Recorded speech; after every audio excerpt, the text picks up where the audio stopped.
Hi అండి, అందరికీ నమస్కారం అండి. ఫ్రెండ్స్, ఇప్పుడే అందిన వార్త. ఏప్రిల్ 1 నుంచి భారీగా పెరగనున్న వీటి ధరలు అంటూ అప్డేట్ అయితే రావడం జరిగిందండి. అయితే ఇందుకు సంబంధించిన పూర్తి వివరాలు అయితే మన వీడియోలో తెలుసుకుందామండి. అంటే వేటి ధరలు పెరుగుతున్నాయి ఏంటి అనేది క్లారిటీగా తెలుసుకుందామండి. వీడియో మాత్రం పూర్తి వరకు చూడండి ఫ్రెండ్స్, అప్పుడే మనకి పూర్తి సమాచారం అయితే తెలుస్తుంది. ఇక లేట్ చేయకుండా టాపిక్లోకి వెళ్ళిపోదాము. ఇక ల్యాప్టాప్, డెస్క్టాప్ కొనాలనుకుంటున్నారా?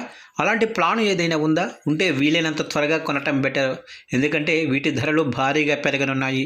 ఈ ఏడాదిలో కనీసం 35% మేర పెరిగే అవకాశం అయితే ఉంది. దీనికి కారణాలు లేకపోలేదు. ల్యాప్టాప్ అలాగనే డెస్క్టాప్ల తయారీలో వినియోగించే కీలక కాంపోనెంట్ల ధరలకు రెక్కలొచ్చాయి. 45% అంటే ఇప్పుడున్న రేట్లకు సగానికి పెరిగాయి. దీని ప్రభావం ల్యాప్టాప్, డెస్క్టాప్పై పడటం ఖాయంగా కనిపిస్తుంది. ఇక దీనిపై business news portal Moneycontrol ఓ కథనాన్ని ప్రచురించింది. రేట్లు పెరగటానికి గల అవకాశాలను విశ్లేషించింది. ప్రొసెసర్లు అలాగనే గ్రాఫిక్ యూనిట్ల మెమరీ వంటి కీలక భాగాల ధరలు పెరగటం, అలాగే ఇంటెల్ ఎంట్రీ లెవెల్ ప్రాసెసర్ల కొరత ఈ ధరల పెరుగుదలకు ప్రధాన కారణాలని పేర్కొంది.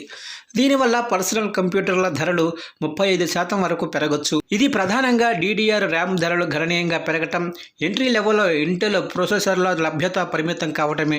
ఇక ఈ విభాగాల ఖర్చులు పెరగటం వల్ల ల్యాప్టాప్లు అలాగనే డెస్క్టాప్ల కొనుగోలు శక్తిపై ప్రభావం పడనుంది.